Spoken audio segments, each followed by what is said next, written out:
How's it going, everyone? My name is Logan Kilpatrick. I'm the developer community advocate for the Julia programming language.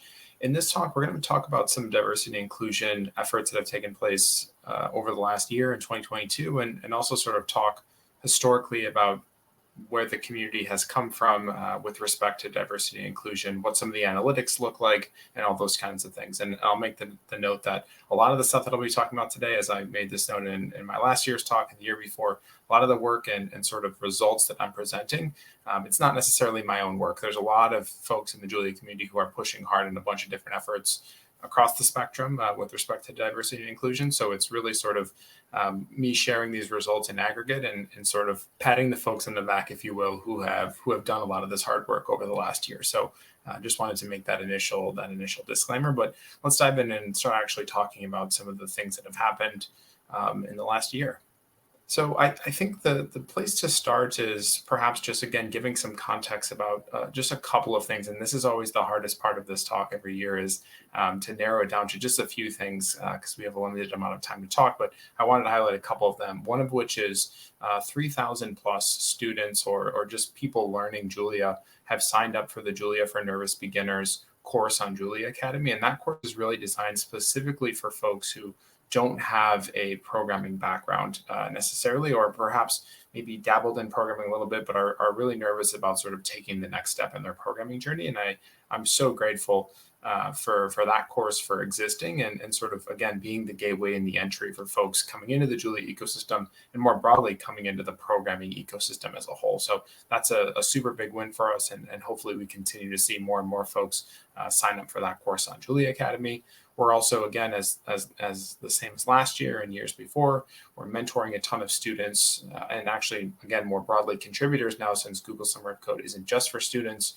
We're mentoring a bunch of contributors to Google Summer of Code, Julia Summer of Code. Right now we have 32 of those folks who are with us. And again, it's a huge amount of work by the Julia community to actually mentor those folks. So huge shout out to all the mentors for JSOC and GSOC. Another huge piece that, again, me just giving a quick shout out is for the folks in the Julia Inclusive initiative who have done a tremendous amount of work over the last year, again, sort of being the advocates on the ground and also, leading a bunch of different initiatives like the Learn Julia With Us initiative, which a bunch of amazing folks in the Julia Inclusive organization have basically created a bunch of amazing live streams and videos to help sort of get folks involved in the Julia ecosystem and learn the basics of how to do stuff in Julia, which has been awesome.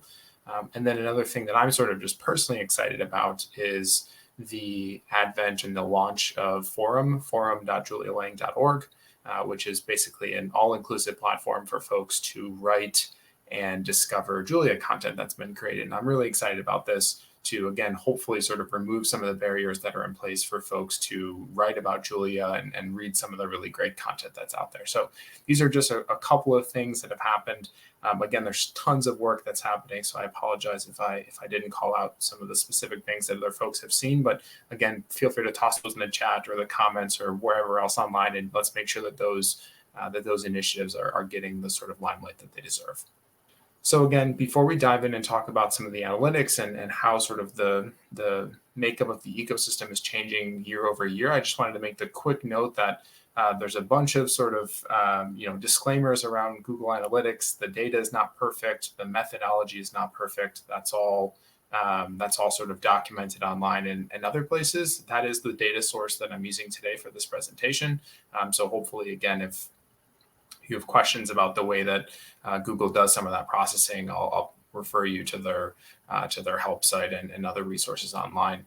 So again, let's start with julialang.org. Get a historical perspective on sort of what the makeup of the users on the site looked like over the last couple of years. So you can see at the very bottom in the right-hand corner, we had the demographic of folks. This is specifically referring to gender, male versus female users. And again, Google Analytics doesn't give us a sort of any other options for non-binary folks or anything like that. So we're sort of stuck in this male versus female example here throughout the duration of this presentation, unfortunately.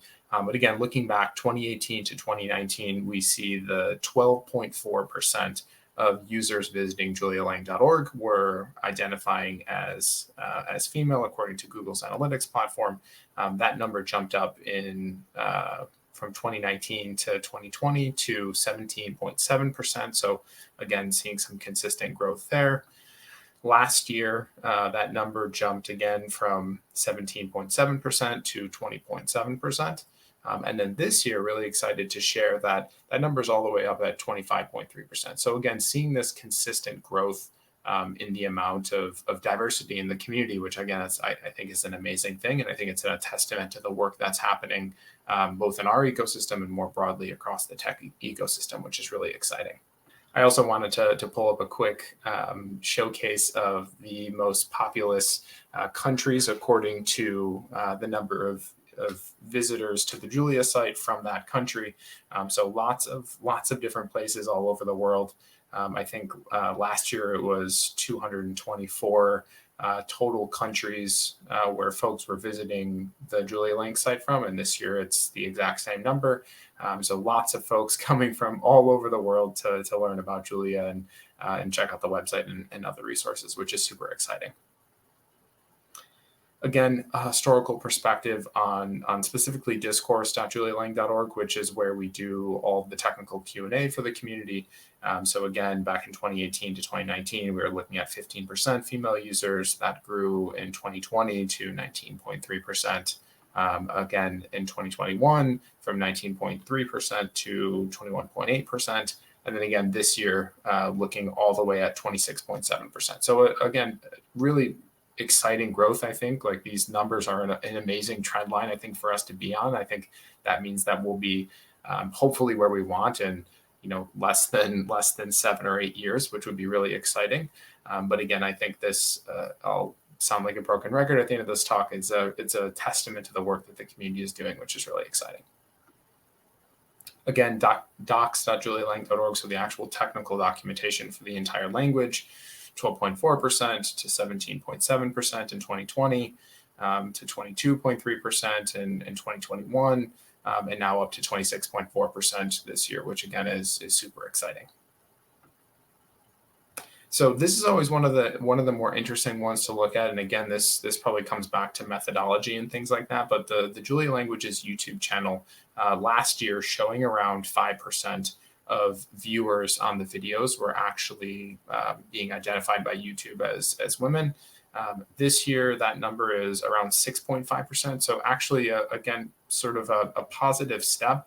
Obviously, not as much growth as we were seeing in some other places. So it's a little bit problematic. But I think a lot of this has to do with the actual methodology for how YouTube is doing some of these calculations. It's a bit odd to me, and continues to be odd to me, that there's so much disparity between these numbers and numbers that we see other places. So hopefully this isn't a red herring or anything like that, but just wanted to also include these numbers. And again, I think where we might be seeing some of this growth is probably, again, coming from the Julia Inclusive initiative and a lot of the content that they're publishing and also resharing on the Julia Languages YouTube channel, which has been tremendously successful. So just a couple of key takeaways. Again, these are actually the exact same takeaways as last year that I had, so I get to repurpose some of these slides. But again, overall, really positive trend line. There's, of course, always more that we could do. And I think that the ask every year is, get involved in this work. I think there's a tremendous amount of stuff that needs to happen in the community. And it really sort of, the origin and the impetus for a lot of this work has to be from folks in the community who care about these initiatives and want to spend their time. I think for myself, and I can perhaps not speak for the Julia Inclusive Initiative folks, but I could probably guess that they're all super busy with tons and tons of their own initiatives. So like this really takes a whole community to continue to push forward and continue to see these numbers trending in a positive direction. So please, if you're interested in this stuff, join the diversity channel on Slack, shoot us an email if there's suggestions, and get involved in this work. I think it's the most important part, and it's our responsibility to keep building the community in a positive way. So thank you, and I'll see you all at JuliaCon.